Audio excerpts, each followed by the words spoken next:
এই 5টি দোয়া যদি কেউ একবার করে পড়তে পারে, কিয়ামত পর্যন্ত আল্লাহ রাব্বুল আলামিন তার নামে ফেরেশতাদের বলবেন আমল নামা লেখার জন্য। আমরা দুনিয়াতে কত ভুল করি, কত গুনাহ করি, কত পাপ করি, হিসাব নাই রে ভাই, হিসাব নাই। আল্লাহর কাছে ক্ষমা আছে, আল্লাহর কাছে দয়া আছে, আল্লাহর কাছে ভালোবাসা আছে। কেউ যদি আমার আল্লাহর কাছে চায়, আমার আল্লাহ দিয়ে দেন।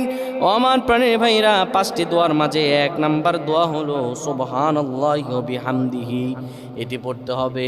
2 নাম্বারে পড়তে হবে আদাদা খালকি, 3 নাম্বারে পড়তে হবে অরিদা নাফসিহি, 4 নাম্বারে পড়তে হবে জিনাতা আরশিহি, 5 নাম্বারে অমিদাদা কালিমাতি।